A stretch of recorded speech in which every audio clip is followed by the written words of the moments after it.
நம சிவாய. வாழ்க வளமுடன். எல்லோரும் நலமாக இருக்கிறீர்களா?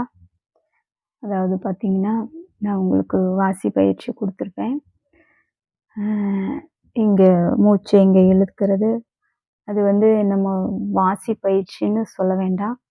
ஏன்னு சொன்னால், நிறைய பேர் வந்து வாசி இதுவாக ஃபோன் பண்ணி கேட்குறாங்க, வாசி பயிற்சி இதெல்லாம்.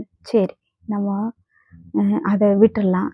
சீர்திருத்த மூச்சுன்னு நாம் வந்து அதுக்கு புதுசாக ஒரு பேர் வச்சுக்கிறோம். உடலில் மூச்சு சீர்திருத்தம் செய்வது எப்படி அப்படிங்கிற மாதிரி கூட நம்ம அதை பேரை மாற்றி வச்சுக்கலாம். ஒரு ரெண்டு ரொட்டியை கையில் கொடுத்து, இது பிஸ்கட்டு, இது வந்து ரொட்டி அப்படின்னு சொல்லி கொடுக்குறாங்க. நமக்கு பிஸ்கட்டுன்னு சொல்லி சாப்பிட்டா தான் பசியாருமா, ஏன் ரொட்டின்னு சொல்லி சாப்பிட்டா பசியாராதான். நமக்கு தேவை பசியாத்துறது. சரிங்களா?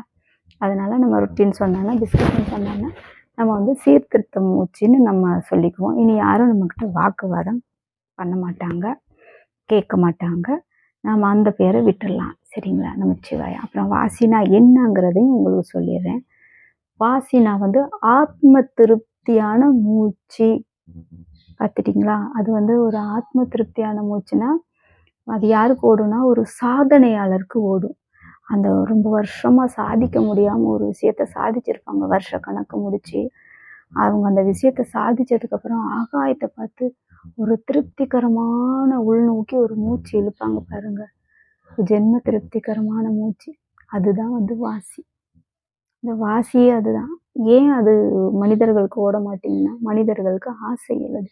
ஏன் சித்தர்களுக்கு ஓடுதுன்னா, சித்தர்கள் வந்து எப்பயுமே ஆத்மகரமாக இருப்பாங்க. அவங்களுக்கு உலகத்தில் எதுவும் இல்லைனாலுமே அவங்க உடலில் முழுமையடைஞ்சிட்டேங்கிற ஆத்மகரமாக இருக்கும்போது அவங்களுக்கு அது ரெகுலராக ஓடும்.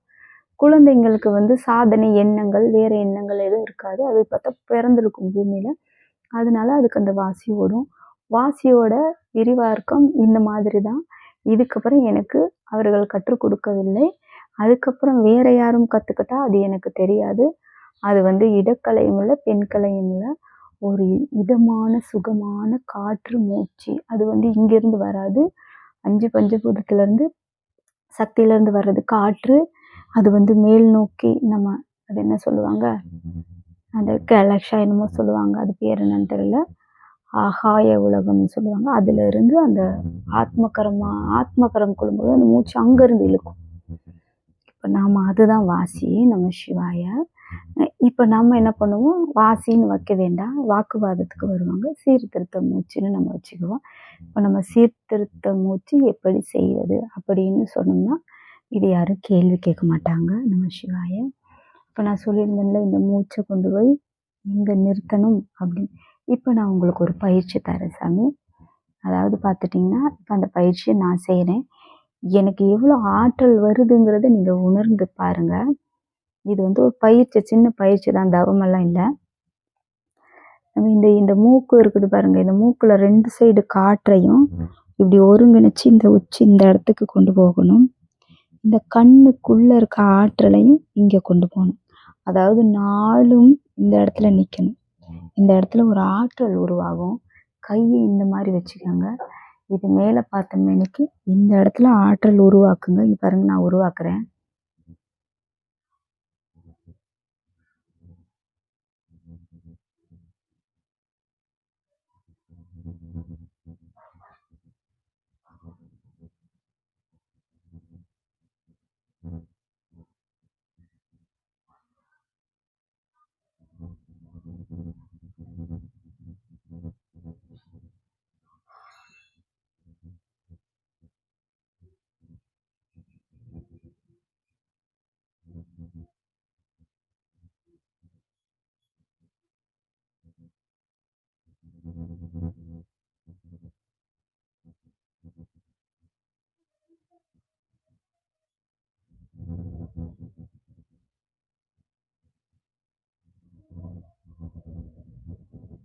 அதை உருவாக்கி பார்த்தீங்களா, ஆற்றல் உருவாகிறது தெரியுது. அதை உருவாக்கி சமநிலைப்படுத்தி அப்படியே உள்ளுக்குள்ளே கொண்டு உடம்பு ஃபுல்லாக கால் விரல் நகம் வரைக்கும் நீங்கள் அதை இது பண்ணிக்கலாம். அது ஒரு சக்தி. ரொம்ப கனமான எண்ணங்கள் இருக்கவங்க இதை செய்யாதீங்க. இந்த மூச்சை ஒருங்கிணைச்சதுக்கு அப்புறம் தான் இந்த பயிற்சியை நீங்கள் செய்யணும். சரிங்களா? சீர்திருத்த மூச்சு ஒருங்கிணைச்சதுக்கு அப்புறம் தான் செய்யணும். அப்புறம் வந்து எப்பயுமே நீங்க பண்றதுக்கு முன்னாடி இந்த கைய சாமி கும்புற மாரி வச்சீங்கன்னா, உங்க மூச்சு அடங்கிரும். அதுக்கு தான் கோவில்ல போய் அதாவது வெப்பம், காற்று ஒருங்கிணைச்சு சீர்திருத்த மூச்சு ஓடி நம்ம வந்து சிலைய பார்க்க போகும்போது நமக்கு ஒருங்கிணைக்கும். அதுக்கு தான் இங்க இப்படி பண்றோம். எல்லாருக்குமே கை இப்படி வந்துரும் கோவிலுக்கு போனா. அதுக்கு தான் இந்த சீர்திருத்த மூச்சு நமச்சிவாய். இந்த மாரி பண்ண போகும்போது உங்களுக்கு வந்து நல்ல ஒரு நிலைமை இருக்கு. இதுதான் வந்து ஒரு முறை.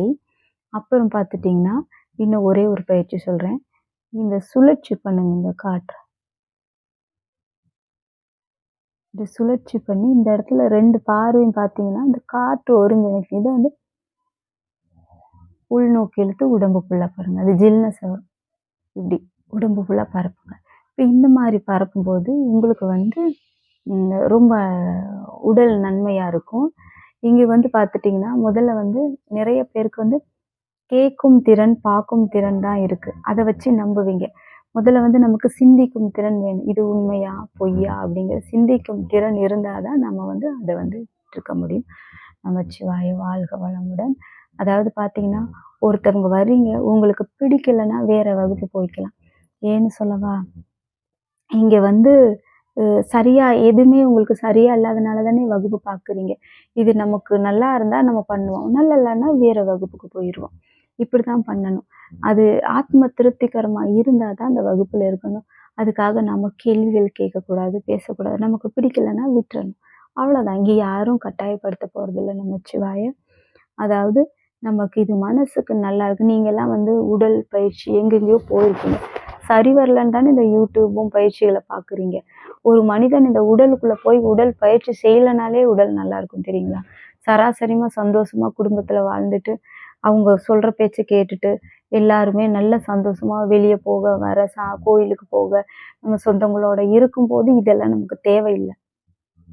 நாம ஒரு பயத்தன்மை வரும்போது இதெல்லாம் நமக்கு தேவை வருது. அதனால நம்ம சாதாரணமாவே விட்டுட்டு நம்ம வாழலாம். அந்த வாழ்ற மனப்பக்குவம் இல்லாதனால, நான் இத இலக்க அடைஞ்சுட்டு வாழ்க்கையில இனி என்னையோ ஒண்ணு சாதிக்கணும். நம்ம இறைநிலை அடையணும்னு தானே வர்றீங்க. அதுக்கு வந்து உண்மை அறிதல் ரொம்ப முக்கியம். உண்மைங்கிறது வந்து சொல்றது வந்து நம்ம சிந்திக்கும் திறன்லே தெரிஞ்சுக்கலாம். கேட்கும் திறன், பார்க்கும் திறனா இருக்கவங்க எதையுமே கத்துக்க முடியாது எப்பயுமே.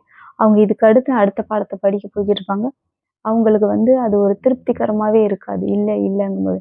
நம்ம சிந்திச்சு ஒரு நிலையில நிக்கும்போது தான் நமக்கு ஒரு நிலை உருவாகும். அது இல்லங்கிறவங்களுக்காக இருந்தாலும், இருக்கிறவங்களுக்கா இருந்தாலும் சரி. நம்ம சிவாய வாழ்க வளமுடன். அடுத்த பயிற்சியில உங்களுக்கு இன்னும் தெளிவா சொல்லித் தரேன்.